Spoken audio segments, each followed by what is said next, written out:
I want to talk about the issue of how does Judaism deal with ethical matters. After all, we know in the Western world that thanks to Kant, we believe in the idea of a moral imperative. A moral imperative essentially is that a human being has an inner sense of what is right and should only act on the basis of that inner sense. As against that, you have, should we say, the religious point of view, which says we can't rely on human beings to make ethical judgments, and therefore we need to have some extra spiritual, non-human decision of how to act. And the difference between these 2 points of view actually can be found in the Gemara and in our ancient sources.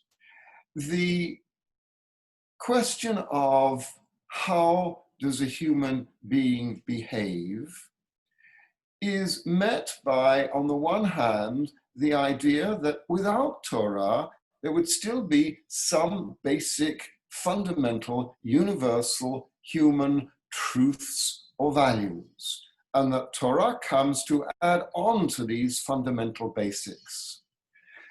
The question then is, what happens when there is a clash between a Torah point of view of what is right and, shall we say, a non-Torah, I won't call it secular, a non-Torah point of view of what is right?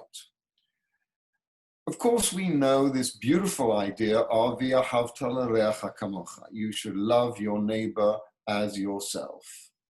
And there is this split between those who say neighbor applies only to one of your kind, and those who say neighbor is universal.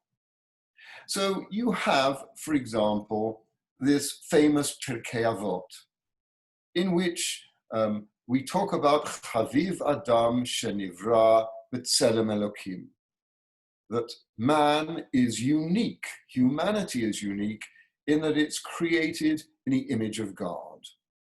And there you have the division between, on the one hand, the position of Rabbi Akiva, and on the other hand, the position of another point of view of Ben Azai. So the question boils down to this: is loving your neighbor specific to Judaism, or is it a universal obligation? Rabbi Akiva says, Chaviv Adam shenivra b'tzelem Elokim, man is created in the image of God. But then we have this remarkable Torah, this remarkable opinion in the Gemara that says that Adam, man, only applies to Jews. Ben Azai says, the most important phrase in the Torah is Zeh Sefer Toldot HaAdam. This is the history of humanity, whereas Rabbi Akiva's position is that V'ahavta l'reacha kamocha is more selective. Now, this attitude can still be found within our Jewish community, those who see it as purely inward-looking and those who see it as more universalist. The ideal, of course, is that we should have both. There is a quote that I want to read to you from Tiferet Yisrael, a commentary on the Mishnah by a man, Rav Lifshitz, who lived in Europe 2 centuries ago. And he is commenting on this point about Chaviv Adam, Adam, man. Does this matter to Jews, apply to Jews, Jews only? And the quote goes like this. The commentary of Rabbi Akiva, that Chaviv Adam, mankind is special to God because created in the image of God, gives me the opportunity to say something that's an obligation to publicize. I've always, says Rav Lifshitz, had difficulties understanding the view of the rabbis of Yevamot who say, you, Jews, are called man, but not the nations of the world. So this is, if you like, the particularist point of view, the point of view that is prevalent in the world, in Orthodox world in which we live, largely as a defense mechanism, I would say, in excusing it, a defense mechanism against this almost universal reluctance to accept the Jewish people, that when the world stood by and ignored or didn't respond to what the Nazis was doing, in a sense, exaggerated and emphasized the chip on the shoulder that we Jews have always had because the major cultures and nations and religions of the world have been opposed to us. But Rav Lifshitz goes on to say this: I think it is inconceivable that people should think that non-Jews are not made in the image of God and are in no way superior to ordinary animal organisms. Furthermore, when the statement says, you are special to me more than any other nations, if the other nations are no more than animals, then this statement wouldn't make any sense. It would make more sense to say, you are more special to me than all the other animals, monkeys that look similar to men. Furthermore, if all the actions of everybody else are no more than those of animals, this would contradict what the rabbis say, that the pious of the nations in the world have a place in the world to come. And even without these holy words, says Rav Lifshitz, we know from simple logic, God is right in all his actions and pious in his deeds, because we've come across many good non-Jews who, in addition to believing to the Creator and accepting the divine sanctity of the Old Testament, have done great kindnesses, not only to Israel, but have benefited the whole of mankind, such as the pious Jenner, who invented the inoculation against smallpox and thus saved lives of tens of thousands of human beings and helped avoid disease and disfiguration, very relevant to COVID. Or Drake, Sir Francis Drake, I think he got this wrong, he means actually Sir Walter Raleigh, who brought potatoes to Europe from the New World and thus prevented famine many times over. And Gutenberg, who invented the printing press. And some who are not at all rewarded in this world, like the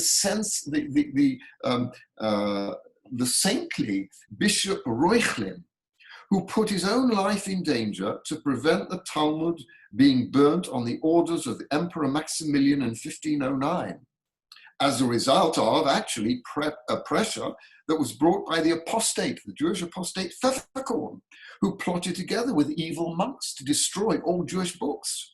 And this Reuchlin risked his life with his arguments, got to the emperor to change his decree, and as a result he was pursued, harassed and hounded, his life made bitter by the monks who opposed him, and he died a broken man. Do you think it conceivable that these amazing deeds should not be recognized and rewarded in heaven? God does not betray any of his creatures. And so, in this brilliant statement that you can find in any full edition of the Mishnah on Pirkei Avot, you have Rav Lifshitz saying, good people, no matter where they come from, no matter who they are all the children of God. We are all the children of God, actually even the sinners. And therefore we have a responsibility to think and take care of them.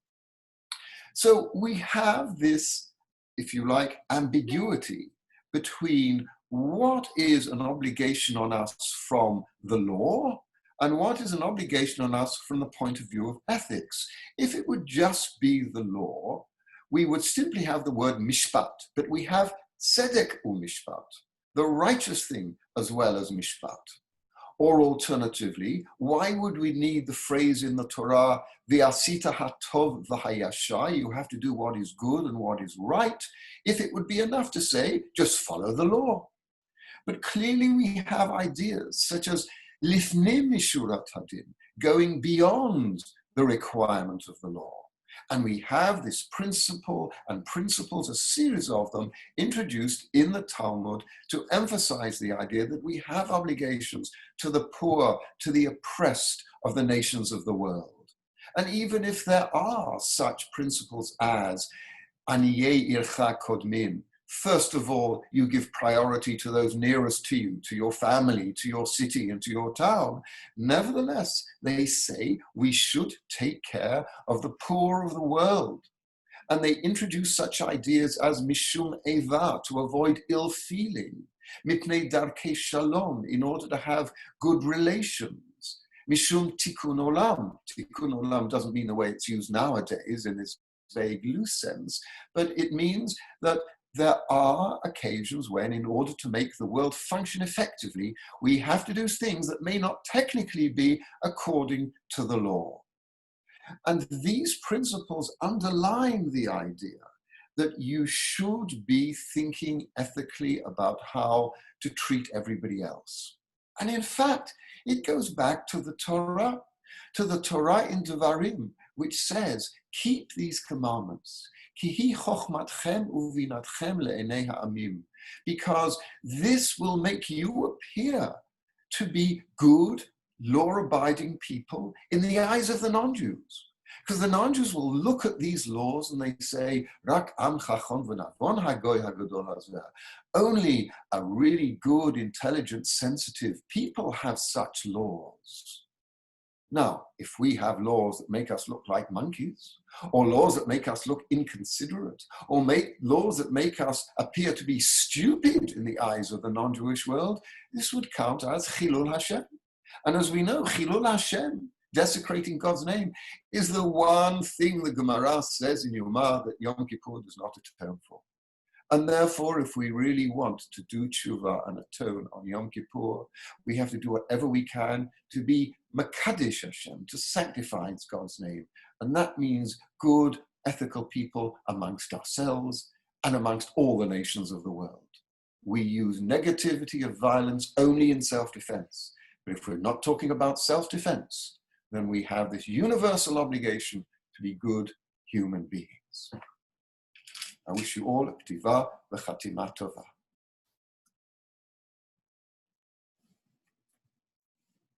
Okay, that was really great. I'm going to go ahead and stop the recording now.